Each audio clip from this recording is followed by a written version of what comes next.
ట్రాన్స్లేషన్లో ఉన్న మిస్టేక్స్ చాలానే ఉన్నాయి. అవి కనుక మనం చూసుకుంటే చాలా విషయాలు ఉంటాయి. కొద్దిగా నేను మీకు చెప్పాను.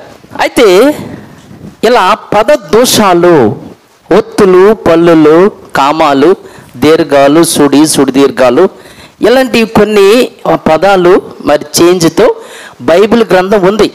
ఎన్ని అనేది మనకి తెలియదు, కానీ ఖచ్చితంగా తర్జుమా లోపం అనేది జరిగింది. అయితే మరి మనం ఇప్పుడు బైబిల్ చదవాలంటే ఎలా? ట్రాన్స్లేషన్ మిస్టేక్ ఉన్నప్పుడు మనం ఎలా బైబిల్ చదవాలి, ఎలా మన బైబిల్ అర్థం చేసుకోవాలి, అసలు ఎలా వ్రాస్తున్నప్పుడు దేవుడు ఏం చేస్తున్నాడు అని మనకి అనిపించవచ్చు. ట్రాన్స్లేషన్ మిస్టేక్స్ అనేది జరుగుతున్నప్పుడు దేవుడు ఏం చేస్తున్నాడంటే నువ్వేం చేస్తున్నా? అందుకనే యెహోవా గ్రంథాన్ని పరిశీలించి చదువుకోమని చెప్పింది. అందుకనే నీవు ఏమి వినుచున్నావో జాగ్రత్తగా చూసుకోమని చెప్పింది. మరి అందుకే ఓర్నే కాదు దేవుడు. అర్థమైందా? నువ్వు అన్ని నీకు సిద్ధం చేస్తే నువ్వు సైలెంట్గా ఉంటావా? మరి నువ్వేం చేస్తా? నువ్వు చూడాలి, నువ్వు చదవాలి, యెహోవా గ్రంథాన్ని నువ్వు పరిశీలించాలి. నువ్వు ఏది వినుచున్నావో నువ్వు జాగ్రత్తగా చూసుకోవాలి. నిన్ను గురించి నువ్వే జాగ్రత్త పడాలి. యెహోవా వాక్యాన్ని విభజించాలి నువ్వే జాగ్రత్తగా అని దేవుడు చెప్పాడు. ఖాళీ కూర్చోకుండా మనం. అర్థమైందా? సో ఇప్పుడు మనం అందరం కూడా బైబిల్ని పరిశీలించాలంటే, చదవాలంటే, ఆలోచించాలంటే, ధ్యానించాలంటే ఎలా? మరి ఇప్పుడు ఇలాంటి ప్రాబ్లమ్స్ ఉన్నప్పుడు ఎలాగంటే వెరీ సింపుల్ అండి. మనకి బైబిల్ 66 పుస్తకాల్లో ఉన్న సారాంశం కనుక మనకి తెలిస్తే పదాలలో దోషం ఉన్నా సరే మనకు ఆటోమేటిక్గా అర్థమైపోతుంది. ఎందుకోసం అంటే పదాల దోషం ఉన్న సారాంశం మాత్రం సత్యం. కీర్తన గ్రంథం 119 160 వాక్యాన్ని చూద్దాం. నీ వాక్య సారాంశము సత్యము. వాక్యములు ఏమైనా తేడా అంటే పదాలలో ఏమైనా తేడా వస్తే, మిస్టేక్స్ వస్తే, ఒత్తులు, పలులు, కామాలు, సుడి పదాల్లో తేడా వస్తే సారాంశం మాత్రం సత్యం. నీ వాక్య సారాంశం ఉందే అది నిజం, అది సత్యం. సారాంశం కనుక మనకు అర్థమైతే పదాలలో మిస్టేక్ అయినా మనకు ఆటోమేటిక్గా అర్థమైపోయింది, కరెక్షన్ చేసుకోవచ్చు. అదేంటి బైబిల్ గ్రంథాన్ని మనం కరెక్షన్ చేయటం ఏంది అని అంటారా? కరెక్షన్ చేసుకునే హక్కు, అధికారం దేవుడు దైవజనుడికి ఇచ్చాడని 2 తిమోతి 3:16 దైవజనుడు సన్నద్ధుడై ప్రతి సత్కార్యమునకు పూర్ణముగా సిద్ధపడి ఉడినట్లు దైవావేశము వలన కలిగిన ప్రతి లేఖనము ఉపదేశించుటకును, ఖండించుటకును, తప్పుదిద్దుటకును, లేఖనాన్ని తప్పుదిద్దుటకును దైవావేశం వలన కలిగిన ప్రతి లేఖనము ఉపదేశించడానికి, ఖండించడానికి, తప్పుదిద్దడానికి. ఒక్కొక్కసారి మనకి పదాల యొక్క మిస్టేక్ అనేది ఉన్నప్పుడు సరి చేసుకోవటంలో తప్పు లేదు, సరి చేసుకోవాలి కూడా. దాన్ని ఎలా మనం సరి చేసుకోవాలి అని అంటే మన సొంత నీతి, సొంత జ్ఞానాన్ని ఉపయోగించకూడదు. పరిశుద్ధాత్మిక సహకారంతోనే. కొరింథీయులకు రాసినటువంటి 1 పత్రిక 2:13 చూద్దాం. ఎలా మనం సరి చేసుకోవాలంటే మనుష్య జ్ఞానము నేర్పు మాటలతో కాక ఆత్మ సంబంధమైన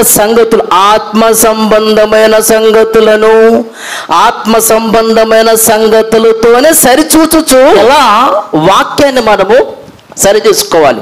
పరిశుద్ధాత్మ సహకారంతోనే, ఆత్మ నేర్పే మాటలతోనే, ఆత్మ నేర్పే సహకారంతోనే మనం సరి చేసుకోవాలి. అంటే ఇంతకు నా ఉద్దేశం ఏంటంటే బైబిల్ గ్రంథంలో ట్రాన్స్లేషన్లో పదాలలో తేడా వచ్చినప్పుడు ఎలా మన బైబిల్ స్టడీ చేయాలంటే ముందుగా వాక్య సారాంశం ముందు చూసావా, అది కనుక మనకు అర్థమైతే, సారాంశం మనకు అర్థమైతే పదాలు మనం ఆటోమేటిక్గా దాన్ని మనము కరెక్షన్ చేసుకోవచ్చు. అదే 119 కీర్తన 160లో ఇంతకుముందు మనం చూసాం. అక్కడేముంది? నీ వాక్య అంటే సారాంశము. పోయిన వారం అంతా కూడా కొంచెం కాయలపడ్డాడు. కాయలపడ్డాడంటే అర్థం ఏంటి? అనారోగ్యం. కాయలా పడ్డా, కాయలా పడ్డా? సో సందర్భం అనేది మనకు అర్థమైతే పదాన్ని మాట్లాడినప్పుడు మనకు ఆటోమేటిక్ అర్థమైపోతుంది. అడుగుతాను ఒక ప్రశ్న. పోయిన వారం అంతా ఈ చేతికి బాగా ఇంజక్షన్ అది చేయించుకున్నాడు, చాలా ఇబ్బంది పడ్డాడు, ఒంట్లో బాగోక. మరి మందు వేసుకొచ్చావా? ఇక అర్థమవుతుందా? మందు వేసుకుని వచ్చావుతున్నా వాడిని. మందు అంటే ఏ మందు? క్వార్టర్ మందా, మెడిసినా? ఇంకోటి అడుగు, ఇంగ్లీష్లో అడుగుతాను వాడికి. మరి కనీసం టాబ్లెట్ తెచ్చావా?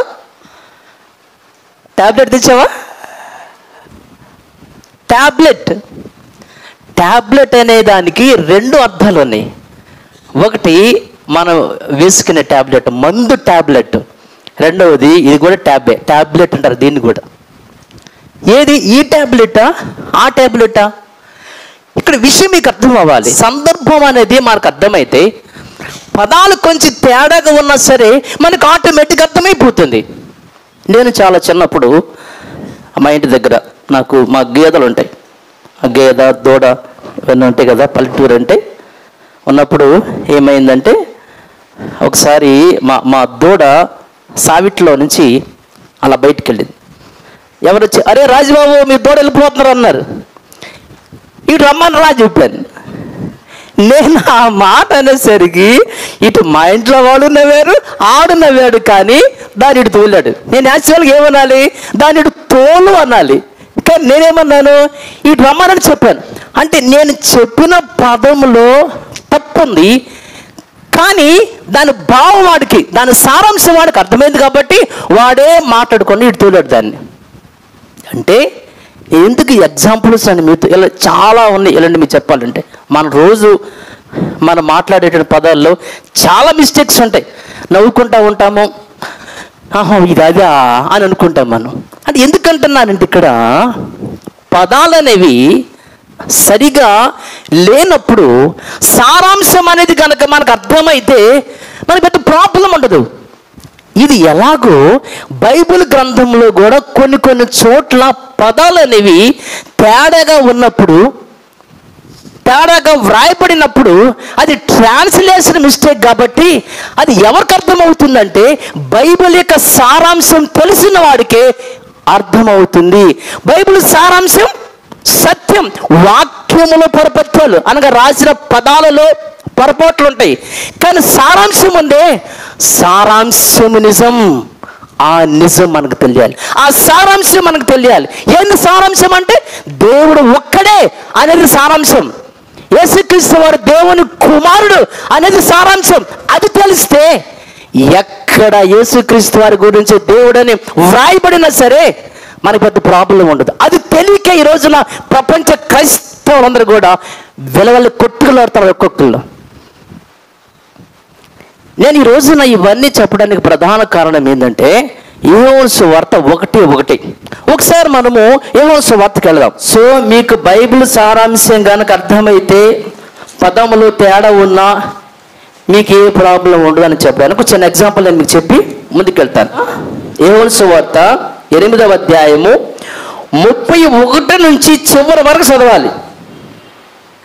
మరి అది చాలా టైం పట్టింది కదా, కాబట్టి చదవద్దు, నేను చెప్తా. శ్రద్ధగా మీరు ఈ ప్యాసేజ్ మీరు అబ్జర్వ్ చేయాలి. 8వ అధ్యాయము 31 నుంచి మొత్తం చదివితే కానీ, ఈ ప్యాసేజ్ మొత్తం చదివితే కానీ మీకు విషయం అర్థం కాదు. ఏంటంటే యేసుక్రీస్తు వారికి యూదులకు మధ్య జరుగుతున్నటువంటి ఒక వాదన లాంటిదే. ఓకే, ఆయన ఏం మాట్లాడుతున్నాడు విన్నాం.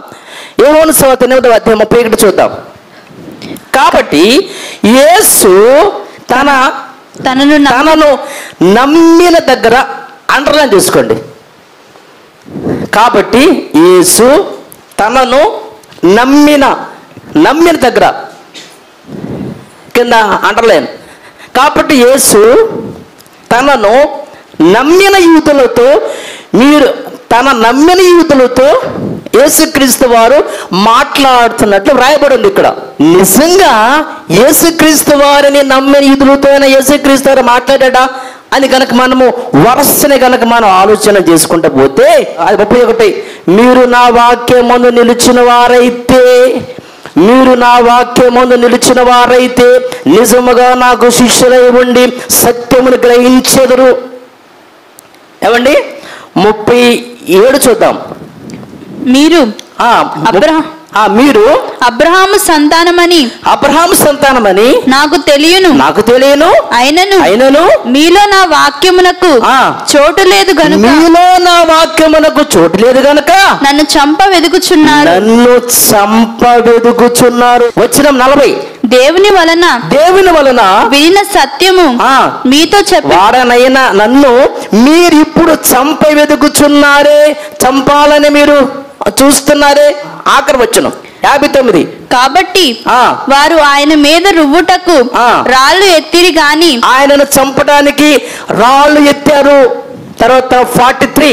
మీరేలా నా మాటలు గ్రహింపకున్నారు, మీరు నా బోధ విననేరకుండుట వలనే కదా మీరు మీ తండ్రి అపవాది సంబంధులు, మీరు దెయ్యపు సంబంధులు అన్నాడు ఇక్కడ. 47. దేవుని సంబంధి అయిన వాడు దేవుని మాటలు వినును, మీరు దేవుని సంబంధులు కాదు కనుక మీరు వినరని చెప్పాను. ఈ ప్యాసేజ్ మొత్తం మనకు ఏమర్థమవుతుందంటే, మీరు నన్ను చంపాలని చూస్తున్నారు, మీరెవరు అసలు? మీరు దేవుని సంబంధులు కాదు, మీరు దెయ్యపు సంబంధులు అని చెప్పి 45.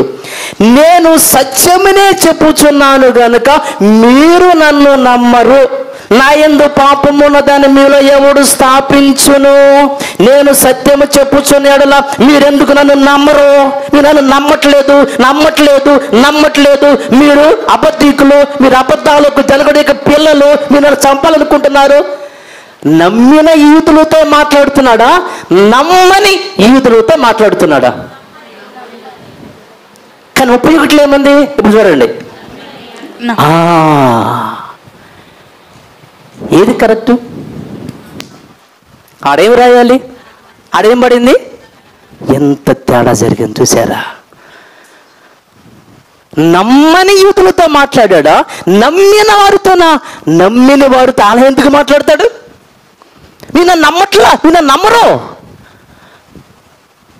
ఒక చిన్న తేడా. యోహాను సువార్తలో సంఘటనది.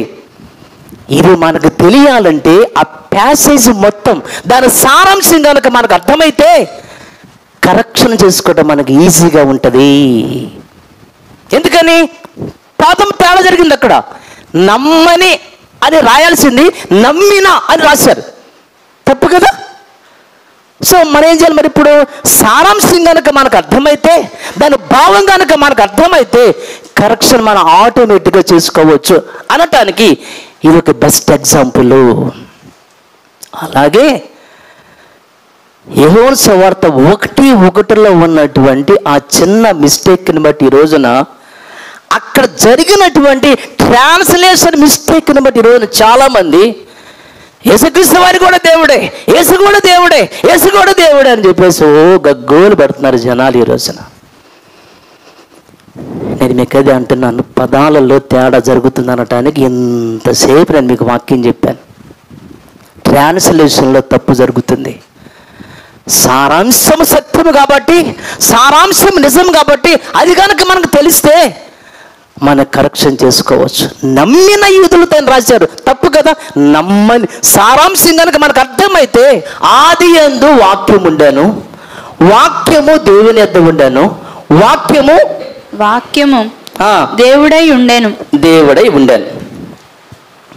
యాక్చువల్గా చాలామంది ఇక్కడ ఉన్నటువంటి ఈ పదాన్ని పట్టుకుని యేసుక్రీస్తు వారి కూడా దేవుడే, యేసుక్రీస్తు వారు కూడా దేవుడు అనేటువంటి భజన స్టార్ట్ చేశారు. అన్ని రిఫరెన్స్లకు ఓకే, మాకు ఏ ప్రాబ్లం లేదండి, ఈ ఒక్క చోట ఎందుకు రాయబడింది అని చాలామంది. ఏమండి, 99 సార్లు కరెక్ట్గా రాయబడి ఒక్కసారి తేడా వస్తే ఆ తేడా వచ్చిన దాన్ని మనము మరి చూస్తామే తప్ప ఆ 99 మనం చూస్తామండి? మంచోడు అని 99 సార్లు అన్నా, ఒక్కసారి వచ్చేటప్పుడు అరే నువ్వు పనికి మాలిన వాడువరా అని వచ్చాను అనుకోండి, 99 సార్లు మంచోడు అన్నానే, ఇక అవన్నీ కొట్టుకుపోతాయి. నన్ను పనికి మాలవాడన్నాడు, ఆ ఒక్కటే తీసుకుంటాడు. ఒక్క మాటకి ఫీల్ అయిపోతాం మనము. ఇప్పుడు మీరే ఉన్నారండి ఎగ్జాంపుల్గా. నేను మీకు ఇన్ని జ్ఞానమైన వాక్యాలు, జ్ఞానమైన విషయాలు నేను మీతో మాట్లాడుతున్నానే, లేదా మిమ్మల్ని పొగిడేయి, లేదా మిమ్మల్ని హెచ్చించేయి ఇలాంటి ప్రసంగాలు చేశాను అనుకోండి, ఇవాళ అద్దరిపోయింది ప్రసంగం, చాలా బాగా చెప్పాడు. ఇలాంటి ప్రసంగాలు మీకు ఎన్ని చెప్పినా మీకు బాగానే ఉంటుంది. ఎప్పుడైనా కొంచెం హెచ్చరించాను అనుకో, కాస్త గట్టిగా చెప్పాను అనుకో, ఇన్ని వారాలు జ్ఞానమైన వాక్యాలు చూడు, అవన్నీ పోతాయి. ఇంకా ఆ ఒక్కదాన్నే నన్నే అన్నాడు, నన్నే తిట్టాడు, ఏలు పెట్టి చూపించాడు అని చెప్పేసి. మరి ఎప్పుడైనా పొరపాటున డబ్బుల గురించి, కానుకల గురించి నేను కనుక మాట్లాడితే, ఎప్పుడూ మాట్లాడని వాడని ఒక్కసారి కనుక డబ్బు గురించి కూడా ప్రసంగం చెప్తే, ఈ పాస్టర్లు ఇంతే, ఎప్పుడు డబ్బని ప్రసంగాలు తెచ్చేస్తారు. ఇచ్చేవాళ్ళు ఎట్లా మాట్లాడరండి, యువనాళ్ళే మాట్లాడతారు. ఎప్పుడు ఒకసారి చెప్పాను అనుకోండి, పొరపాటు నిజంగా అది చెప్పాలి కూడా, అసలు బైబిల్ ఏముందని చెప్పాలి. మరి చెప్పదట్లే మరి మీకు. వెంకటేశ్వరమ్మ అన్నయ్య, నేను ఇక్కడికి రాకముందు చాలా చర్చెస్కి వెళ్ళాను, అని నాకు మీలో నచ్చింది బాగా ఏంటంటే అన్నయ్య, డబ్బు మీద అసలు మీకు వ్యామోహం లేకుండా, డబ్బంటే పిచ్చి లేకుండా, డబ్బు మీద ఆ ఆపేక్ష వ్యామోహం లేకుండా మీరు చేసే ఆ ప్రసంగాలు నన్ను బాగా ఆకర్షించని, నాకు బాగా నచ్చిన, అంటే చాలా నాకు బాగా నచ్చినాయి మీలో, కానీ నాకు ఇది బాగా నాకు నచ్చిందని. అంటే నేనేంటి మీ అందరికి ఆల్రెడీ మీకు అర్థమవుతుంది.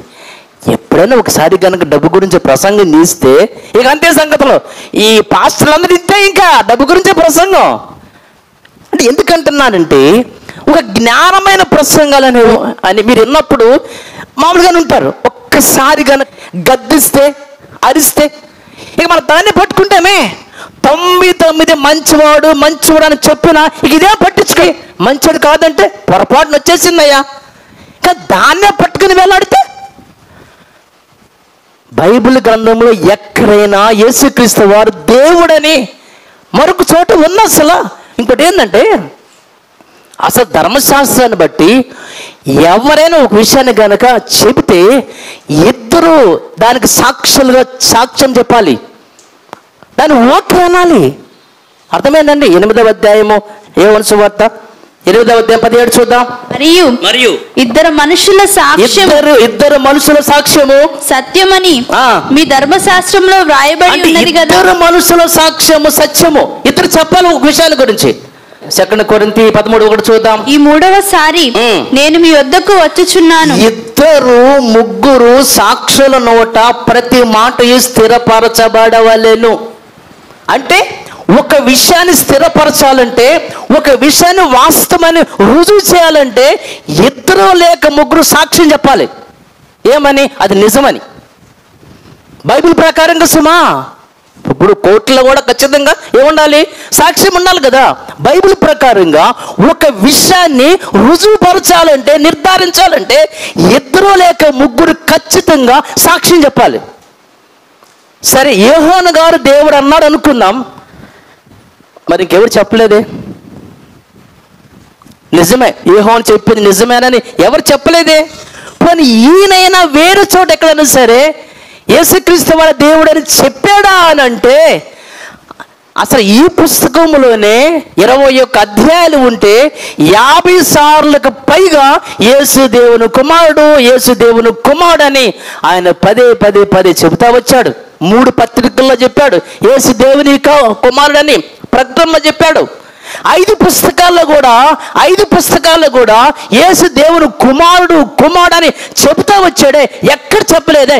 ఎక్కడ చెప్పని యోహాను ఇక్కడ మాత్రమే ఎందుకు చెప్పుంటాడని మీరు ఎప్పుడైనా ఆలోచించారు? అసలు మీరు ఒక విషయాన్ని రుజువుపరచాలంటే, నిర్ధారించాలంటే, స్థిరపరచాలంటే ఖచ్చితంగా 2 లేక 3 చెప్పాలి. యేసు దేవుడని యోహానంటే మరొక అపోస్తలు ఖచ్చితంగా చెప్పాలి. అక్కడ అసలు ఈయన చెప్పలేదు అసలు. ఏమండి? ఆయన అంటే ఖచ్చితంగా బైబిల్ గ్రంథంలో పదాల మిస్టేక్, తర్జుమా దోషం అనేది ఉంటుంది అని నేను మీకు చెప్పాను. సరే, ఎంత చెప్పినా ఎన్ని చెప్పినా మీరు ఒకవేళ కన్విన్స్ కావట్లేదు అనుకుందాం. లేదండి, యేసుక్రీస్తు వారిని దేవుడని యోహోను గారు రాశాడు కాబట్టి నేను నమ్ముతానంటావా? ఒకవేళ యోహోను గారు దేవుడైన యేసుక్రీస్తు వారిని రాశాడా? రాసినా అది కూడా నిజమే. కన్ఫ్యూజ్ చేయకండి అంటారు మీరు పాస్టర్ గారు. ఏది తర్జుమా లోపం అనేవి చెప్తున్నా మీరు వింటలేదు కదా. సరే, నేను మీ రూట్కే వస్తా. యోహాను సువార్త 1:1 చూద్దాం జాగ్రత్తగా. యోహాను సువార్త 1:1. ఆది యందు వాక్యము ఉండెను, వాక్యము దేవుని యొద్ద ఉండెను, వాక్యము దేవుడై ఉండెను. వాక్యం అంటే యేసుక్రీస్తు వారని గనక మనం అనుకుంటే ఆది యందు యేసు ఉండెను, యేసు దేవుని యొద్ద ఉండెను, యేసు దేవుడై ఉండెను. ఇది కరెక్ట్ అండి అని అంటే యేసు దేవుడై ఉండొచ్చు.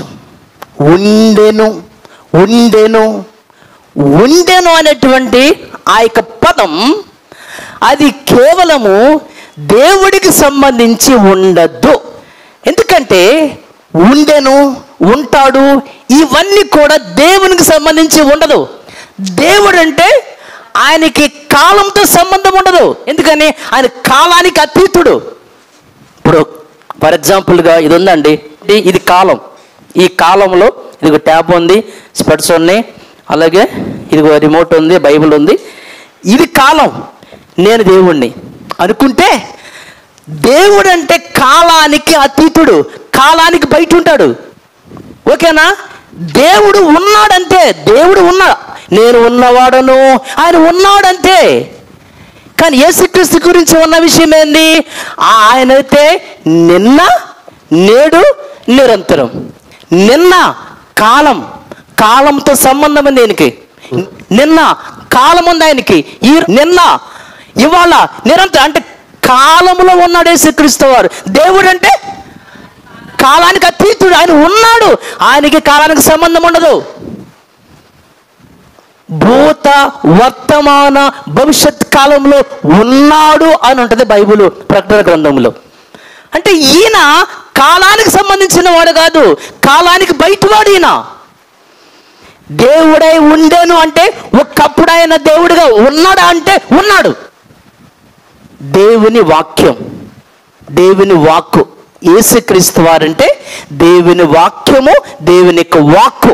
యెహోవా వాక్కు అనే పాత నిబంధనలు కనుక మనం చూస్తే యెహోవా వాక్కు, యెహోవా వాక్యము, దేవుని వాక్కు, దేవుని వాక్యం అని ఉంటుంది. యేసుక్రీస్తు వారు ఎవరంట? దేవుని యొక్క వాక్కు, దేవుని యొక్క వాక్యం. ఓకేనా? ఓకే. యేసుక్రీస్తు వారు దేవుని యొక్క వాక్యం అని ఉంది కదా. వాక్కు ఆయన అసలు బయటికి రాకముందు, ఇప్పుడు నేను ఉన్నానండి, నా వాక్కు, నా మాట రాకముందు ఎక్కడుంది అది? ఎక్కడుంది? మీరు చెప్పాలి. ఇప్పుడు నేను మాట్లాడే ఈ మాటలు రాకముందు నాలో ఉన్నాయి కదా. ఇప్పుడు నిమ్మి 18 సంవత్సరాలకు ముందు నా కడుపులో ఉన్నాడు. అప్పుడు నిమ్మిని ఏమని పిలిచారు? రాజబాబు అని పిలిచారు. ఇప్పుడు రాజబాబు అనే నేను కొన్ని సంవత్సరాలకు ముందు మా నాన్న మాణిక్యరావు కడుపులో ఉన్నాను. అప్పుడు రాజబాబుని ఏమని పిలిచారు? మాణిక్యరావు అన్నారు. మాణిక్యరావు గారు భూమి మీదకి రాకముందు మండే రత్నం గారి గర్భంలో ఉన్నాడు. అప్పుడు మాణిక్యరావుని ఏమని పిలిచారు?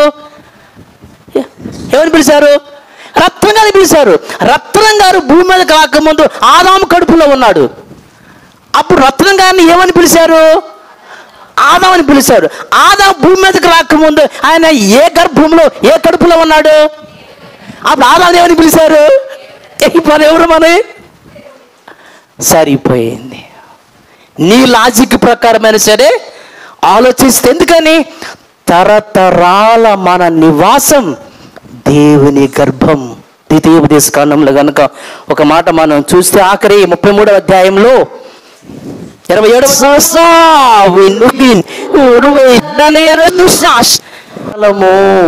అదే మన 91 కూడా చూస్తాం.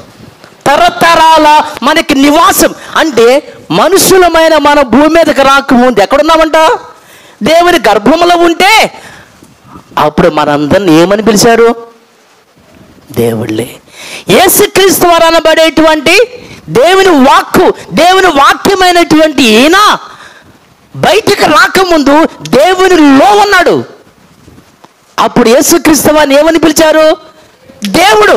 ఒక్కప్పుడు అందుకే దేవుడై ఉండెను. ఆది యందు వాక్యం ఉంది, ఆ వాక్యం దేవుని యొద్ద ఉంది, ఆ వాక్యము ఒకప్పుడు ఇప్పుడు వీడున్నాడు. ఒకప్పుడు రాజబాబు ఉన్నాడు. రాజబాబులో ఉన్నప్పుడు వాడి పేరు రాజబాబులో నుంచి బయటకు వచ్చాడు. ఇప్పుడు వీడి పేరేంటి? ఇప్పుడు నేను వాడు వేరేనా? నేను తండ్రి, వాడు రాకముందు రాజబాబు, వచ్చాక రాకముందు రాజబాబు, వచ్చాక తండ్రి కుమారుడు. ఒకప్పుడు అది వాడు ఒకప్పుడు వాడు రాజబాబు, ఒకప్పుడు వాడు తండ్రిగా పిలువబడ్డాడు. నాన్న ఆలోచించారండి. ఒకప్పుడు మనము కూడా తండ్రి గర్భాలలో నుంచి వచ్చాం కాబట్టి మనం కూడా దేవుళ్ళమే. మరి యేసుక్రీస్తు వారు కూడా భూమి మీదకు అనగా ఆయన పరలోకంలోనే విభాగించబడినప్పుడు తండ్రిలో నుంచి ఆయన, ఎందుకంటే తండ్రి స్వయంగా నేడు నీవు నా కుమారుడువు, నేడు నేను నిన్ను అంటే దేవుడు యేసుక్రీస్తు వారిని కనక ముందు యేసుక్రీస్తు ఎక్కడున్నాడు? అప్పుడు యేసుక్రీస్తు వారిని ఏమని పిలిచారు? అదే మాట ఇక్కడ. ఆయన ఒకప్పుడు రాజబాబు, ఒకప్పుడు అంతకుముందు అందరం దేవుళ్ళే. సరిపోలేదండి. ఒప్పుకుని సావరీళ్ళు ఎంత చెప్పినా, ట్రాన్స్లేషన్ మిస్టేక్ అని చెప్పిన ఒప్పుకోకపోతే ఎలాగ చెప్పండి? Word was god. ఒకప్పుడు word was god. Past tense విషయాన్ని ఇంగ్లీష్లోనే రాస్తాడు. దేవుడై వర్డ్ వాజ్ గాడ్. వాక్యము ఒకప్పుడు దేవుడై. ఎప్పుడు? తండ్రి గర్భములో ఉన్నప్పుడు యేసుక్రీస్తు వారు దేవుడై ఉన్నాడు. రాజబాబు అనే నేను ఇక్కడ ఒకప్పుడు దేవుడై ఉన్నాను. దేవుళ్ళలో నుంచి బయటకు వచ్చాక, రాజబాబులో నుంచి బయటకు వచ్చాక తండ్రి కుమారుడు వేరుగా ఉన్నామా? దేవునిలో నుంచి బయటకు వచ్చాక తండ్రి కుమారుడు వేరే కాదా? నమ్మరేంది? మరి నమ్మరేంటండి? నమ్మపోతే మనకెందుకండి? యేసుక్రీస్తు వారి కూడా నువ్వు బలవంతం చేయొద్దు. చెప్పు, నమ్మితే బాగుపడతారు, నమ్మబోతే పోతారు. ఈ యోహాను గారి ఈ యొక్క పుస్తకంలో ఆయన చెప్పిన విషయాలు చాలానే ఉంటాయండి. దేవుని యొక్క కుమారుడని మనం అపోస్తలుల యొక్క బోధనలో ఉండాలి అని మనకి బైబిల్ చెప్తుంది. ఫలానా వాక్యాన్ని బట్టి యేసుక్రీస్తు వారు కూడా దేవుడు అని అనుకుంటే ఏమండి, అపోస్తలు ఎవరు కూడా మనకు దేవుడు అని చెప్పలేదు, దేవుడుగా నమ్మమని చెప్పలేదు యేసుక్రీస్తు వారిని. ఈయన అపోస్తలుడేగా. ఎవరు? యోహాను గారు. ఈయనేం చెప్పాడు? దేవుడై ఉండాను అని చెప్పాడే తప్ప దేవుడని కానీ, దేవుడని నమ్మమని కానీ, దేవుడని ఒప్పుకోమని కానీ, దేవుడని నమ్మి బాప్తీసం పొందితే మీకు పాపాలు పోతాయని కానీ, దేవుడని నమ్మి మీకు నిత్య జీవమని రాయకపోగా ఏం రాశారంటే దేవుని కుమారుని నమ్మితేనే పరలోకమని ఇదే పుస్తకం రాస్తాడు. ఎటు చూసినా యేసు దేవుడు కాదు. 20వ అధ్యాయము 31. ఓకే. యేసు దేవుని కుమారుడైన క్రీస్తు అని మీరు నమ్మునట్లును. ఎస్, మొదటి వచనములో చెప్పిన దానికి దీనికి ఎంత వేరియేషన్. యోహాను సువార్త 17:3. ఏమండి, ఇది రాసింది ఎవరు? అపోస్తలుడే. ఎవరైనా యోహాను గారు ఏమని రాశారంటే అద్వితీయ, అంటే యేసుక్రీస్తు వారి యొక్క ప్రార్థన రాశాడు. అద్వితీయ సత్యదేవుడు అయిన నిన్నును నీవు పంపిన యేసుక్రీస్తును ఎరుగుటయే నిత్య జీవం అన్నాడా? యేసుక్రీస్తు వారు తండ్రికి ఏమని ప్రార్థన అంటే నీవు అద్వితీయ అంటే ఏంటి అర్థం ఏంటి? ద్వితీయము లేనివాడు, కాదు ఒక్కడే, వన్ అండ్ ఓన్లీ, అద్వితీయుడంటే నువ్వు ఒక్కడివే దేవుడు అని. యేసుక్రీస్తు వారే స్వయంగా తండ్రికి ప్రార్థన, యోహాను సువార్త 17:3 ఆయన అన్నమాట ఏంటంటే, అయ్యా నీవు అద్వితీయ ప్లస్ సత్యదేవుడు, అంటే నిజమైన దేవుడు అని. అంటే నిజమైన దేవుడువు నువ్వు ఒక్కడివేనని అర్థం. జాగ్రత్తగా మీరు వినాలి ఇక్కడ ఈ వచనాన్ని. దేవుడు పరలోకమందు ఉన్నటువంటి దేవుడే ఆ తండ్రి గురించి ఆయన ఒక్కడే సత్యదేవుడు అంట. అద్వితీయ సత్యదేవుడు అంటే నువ్వు ఒక్కడివే సత్యదేవుడివి. సరే, అంటే నువ్వు ఒక్కడివే నిజమైన దేవుడు అని. ఒకవేళ యేసుక్రీస్తు వారు కూడా దేవుడు అనుకుంటే ఇప్పుడు ఈయన ఏమవ్వాలి? సత్యము కాని దేవుడు, అసత్యమైన దేవుడు, అబద్ధాల దేవుడు అవ్వాలి. మరంతే, ఆలోచించదండి అసలు. దేవుడు ఒక్కడే సత్యవంతుడు అనుకుంటే అర్థమైందండి. అద్భుత అంటే నిజమైన దేవుడు ఒక్కడే అన్నప్పుడు మరి ఈయనేమవ్వాలి? ఈయన గనక మీరు దేవుడు అనుకుంటే ఈయన అబద్ధాలకు దేవుడు అవుతాడు. దేవుని పిల్లారా, నేను ఇంకా అన్నయ్య ఎంతసేపు వాక్యం చెప్పారు మీరు. నిజాన్ని నిరూపించటానికి, వాస్తవాన్ని సత్యాన్ని రుజువుపరచడానికి ఎంత కష్టపడాలా, ఎంత ప్రయాసపడాలా అని. దేవుని పిల్లలారా, నిజమేనండి, అబద్ధాన్ని నమ్మించడం చాలా ఈజీ, కానీ నిజాన్ని వాస్తవాన్ని నమ్మించడం చాలా కష్టం, చాలా కష్టపడాలి. చాలా బైబిల్ గ్రంథంలో దేవుడని ఉంది కాబట్టి దేవుడు అనాలి అని కనుక మనం అనుకుంటే చాలామందిని మనం దేవుళ్ళని పిలవాల్సి వస్తుంది. మీకు తెలుసా బైబిల్లో? ఎందుకంటే అబ్రహాము దేవుడు, ఇస్సాకు దేవుడు, యాకోబు దేవుడు. అబ్రహాం ఏమైనా దేవుడా? ఇస్సాకు ఏమైనా దేవుడా? యాకోబు ఏమైనా దేవుడా? ఏమని ఉండాలి? అబ్రహాము, ఇస్సాకు, యాకోబు అనువారి దేవుడు అని ఉంటుంది అపోస్తలుల 3:13. ఇప్పుడు అర్థమే, అలా చదవాలి. అబ్రహాం దేవుడు అంటే అబ్రహామే దేవుడని. ఇంకా ఆ కీర్తనలు అయితే యాకోబు దేవా, యాకోబు దేవుడు, దేవుడని ఉంది కాబట్టి దేవుడు అనాలి అనుకుంటే ఫరోకి మోషే దేవుడైతే మోషేకి అహరోను దేవుడు. అప్పుడు మోషే కూడా దేవుడు. బైబిల్లో ఉన్న విషయం, బైబిల్లో దేవుడు అని ఉంది కాబట్టి దేవుడు అంటాం అనుకుంటే మోషే దేవుడు అని ఉంది, దేవుడు అంటావా? యాకోబు వాళ్ళ అన్నయ్య ఏసావని దేవుడు అంటాడు. యాకోబు తన అన్నయ్యన ఏసావని దేవుడు అంటాడు. దేవుడా? అంటే దేవుడు అని ఉంది కాబట్టి దేవుడు అనాలనుకుంటే మన బైబిల్లో చాలా మందిని దేవుడని పిలవాల్సి వస్తుంది. అలా అనుకుంటే నీ కడుపే దేవుడు అన్నాడు. దేవుడా ఇది? ఇది దేవుడా? మరేంటి మరి? అంటే దేవుడు అని ఉందిగా మరి. అందుకని బైబిల్లో అక్షరము చంపును, ఆత్మ, అది తెలియాలండి మనకి. అది మనకు తెలియాలి. అక్షరాలను చూడకండి, ఎందుకంటే అక్షర దోషం ఉంది బైబిల్లో, పదాల దోషం ఉంది, ట్రాన్స్లేషన్ మిస్టేక్స్ ఉన్నాయి. అక్షరాలు మీరు చూడొద్దు, ఆత్మ సారాంశం ఉందే అది సత్యం, ఆత్మ జీవింపజేస్తుంది. అక్షరమైతే చంపేస్తుంది. అక్షరాన్ని బట్టి మనం చూస్తే చాలా మంది దేవుళ్ళు ఉన్నారు. మోషే దేవుడే, ఏసావు దేవుడే. ఏమండి, దేవుళ్ళలో దేవుడైన ఒక చోట ఉంటుంది. అర్థమైందండి? చాలా విషయాలు ఇక్కడ ఉంటాయండి. దేవుడు అని ఉంది కాబట్టి దేవుడు అనాలనుకుంటే అక్షరాలలో చాలా దేవుళ్ళుగా బైబిల్లో పిల్లబడతాయి. దేవుడు అన్నామా? కాబట్టి అక్షరము చంపేస్తుంది, ఆత్మ జీవింపచేస్తుంది. కాబట్టి ట్రాన్స్లేషన్ మిస్టేక్స్, అక్షర దోషాలు ఉన్నప్పుడు ఆత్మ సారాంశం మనం చూడాలి, అది సత్యం. నీ వాక్య సారాంశం ఏంటంటే పాత నిబంధనలో క్రొత్త నిబంధనలు 66 పుస్తకాలు, వన్ అండ్ ఓన్లీ ఒకే ఒక్క దేవుడు, యేసుక్రీస్తు దేవుని కుమారుడు.